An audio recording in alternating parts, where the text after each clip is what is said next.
News, सच जरूरी है।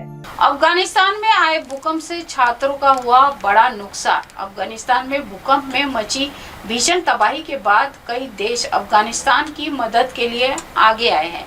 Qatar सरकार ने अफगानिस्तान में हाल ही में आए भूकंप के पीड़ितों को मानवीय सहायता पहुंचाने के लिए एक हवाई गलियारे की शुरुआत का ऐलान किया है। एशिया में बढ़ रहा परमाणु युद्ध का खतरा, नोबेल पुरस्कार विजेता की नेताओं को चेतावनी। नोबेल पुरस्कार विजेता मोहन मुन्ना सिंघे ने एशिया में बढ़ते परमाणु युद्ध के खतरे पर गंभीर चिंता जताई है। उन्होंने एशियाई नेताओं से शांति और स्थिरता के लिए तत्काल कदम उठाने का आह्वान किया है। हाल ही में एससीओ शिखर सम्मेलन में भारत और चीन व रूस के नेताओं के बीच हुए बातचीत को उन्होंने विश्व शांति की दिशा में सकारात्मक संकेत बताया। रूस की cancer vaccine pre clinical trial में पास हो गई है और इस्तेमाल के लिए तैयार है। 3 साल तक चले ट्रायल में इसके सुरक्षित और कारगर होने की पुष्टि हुई है।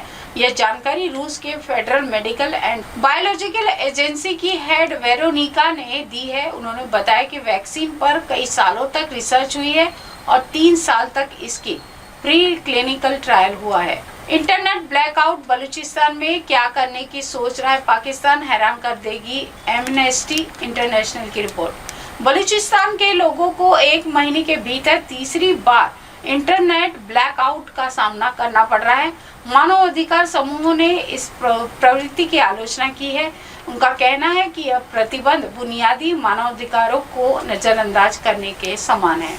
असीर मुनीर की पत्नी और बच्चों ने ली अमेरिकी नागरिकता। अपने पूर्वजों की राह पर पाकिस्तानी आर्मी के चीफ।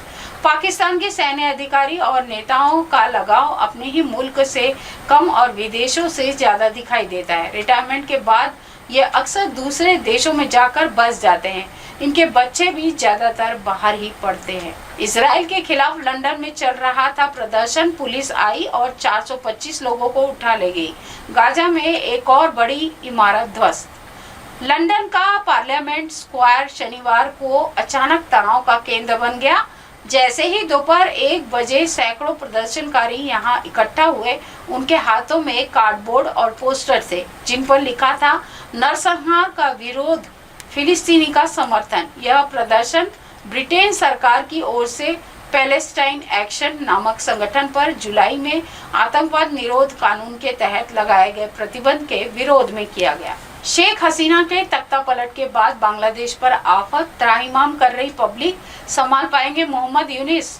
मोहम्मद यूनिस का बांग्लादेश इन दिनों गंभीर स्वास्थ्य संकट से जूझ रहा है। डेंगू और चिकनगुनिया दोनों बीमारियों के एक साथ फैलने से हालात बिगड़ते जा रहे हैं।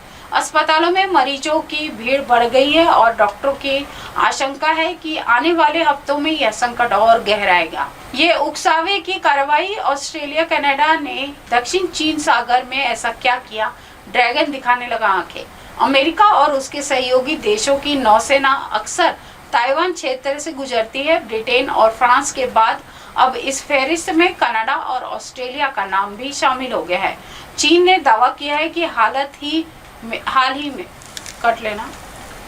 चीन ने दावा किया है कि हाल ही में उन्होंने ताइवान क्षेत्र में कनाडा और ऑस्ट्रेलियाई नौसेना के युद्धपोत देखे जो उनकी संप्रभुता का उल्लंघन है। खुद की निपटो, भारत के खिलाफ शिकायत लेकर जिनपिंग के पास गए नेपाली पीएम, ड्रैगन से मिला ऐसा जवाब, उड़ गए होश। नेपाल के प्रधानमंत्री पी शर्मा ओली ने यह सपने में भी नहीं सोचा होगा कि जिस उम्मीद से वह चीन के राष्ट्रपति शी जिनपिंग के पास जा रहे हैं, वहां उनको मुंह की खानी पड़ेगी। 47 लाख रुपए बचाने के चक्कर में गई कुर्सी। ब्रिटेन की डिप्टी पीएम ने दिया इस्तीफा, अपार्टमेंट खरीदना पड़ा भारी।